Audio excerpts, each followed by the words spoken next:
I had great plans to make a video every day. And I started to do that and picked up a few subscribers, and this, of course, did wonderful things for my ego.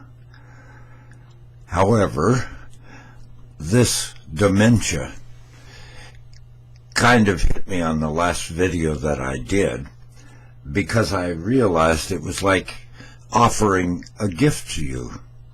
And I thought I had done very well on explaining things until I watched the video myself, and I realized if it was a gift, I forgot to wrap it, because the point I was trying to make was to be wrapped up at the end, and the end came and I didn't wrap it up.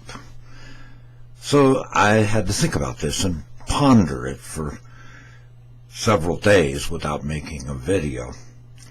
And I had to question, is this dementia affecting the way I present myself, plunging me into depression and making it almost impossible to do a video? Well, I have to tell you, I'm not sure. I remember as a program director in the radio, I saw old talk hosts, people that had been doing it for years, sort of fall apart while still on the air in front of the microphone. I don't want to be one of those people, but I still want to share the ideas that I have. Now, 37 years doing talk radio, I interviewed 3 to 4 people a day. Sometimes I've even interviewed 5 people in one broadcast.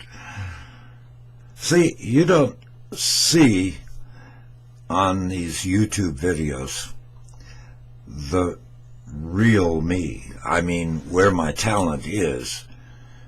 It's in the exchange of ideas.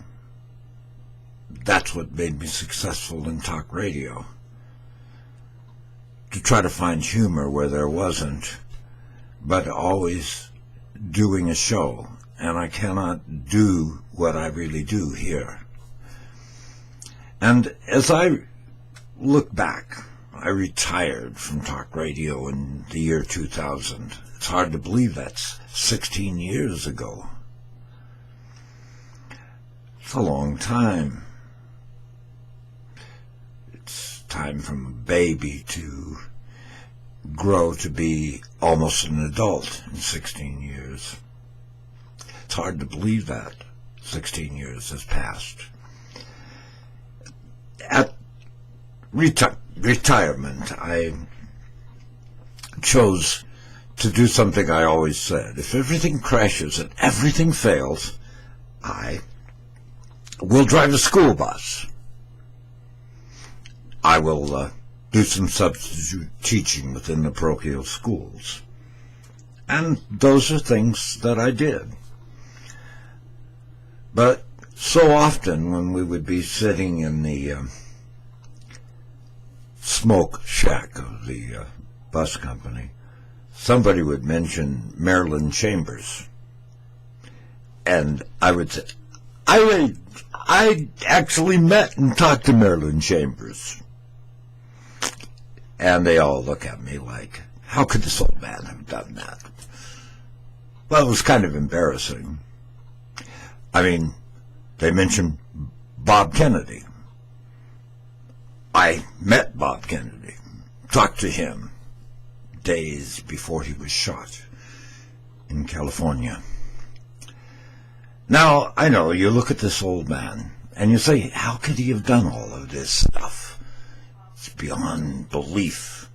He interviewed presidents? Yes, I did. I walked in on a private meeting at an hors d'oeuvre table at NASA,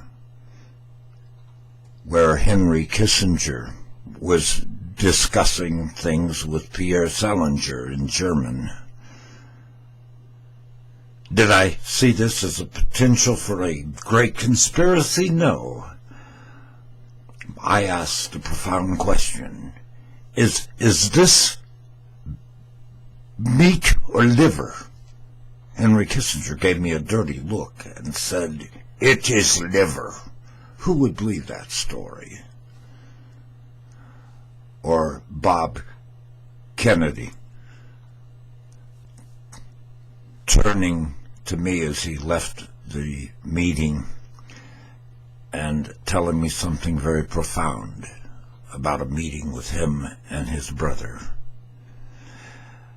See, I don't know if people would believe that kind of stuff looking at me now. But it's all there in my mind.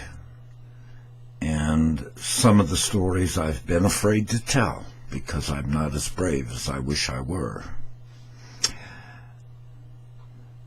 Anyway, I have to say that my background is truly strange because I grew up in a time the media and talk radio was talk radio, and media had integrity.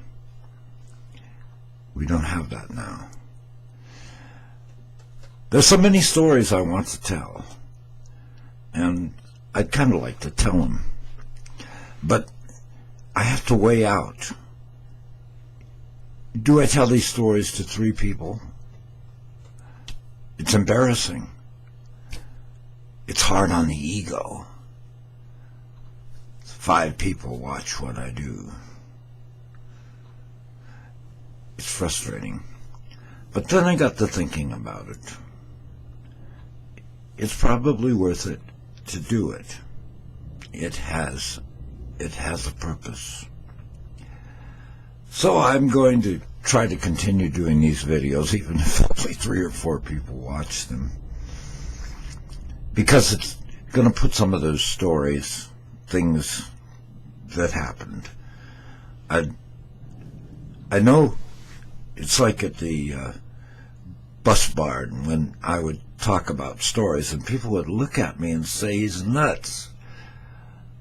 On the other hand, some of you know who've listened to my talk shows that I'm not just making this stuff up in my dementia-filled mind.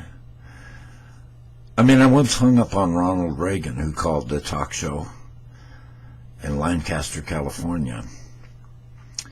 And he was very conservative. It's before he was the governor of California. He was head of the Screen Actors Guild. And I said, trust me, this man is so far to the right he could fall off the political scale. He's going nowhere in politics. I felt safe and secure saying that at the time. However, I received a Christmas card years later. It didn't say the White House or any of that kind of fancy stuff.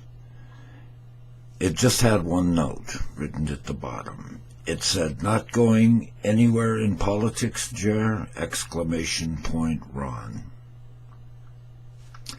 Well, who would believe that story? Is it dementia, or did these things happen? I'm frustrated. Needless to say, I'm going to continue doing videos. I'm going to try to tell some of these stories, believe them or not. You have to say, if nothing else, that Dimmitt is original. He makes things up. Or did they really happen? I'd like to tie the bow on this and put it in a nice, neat package.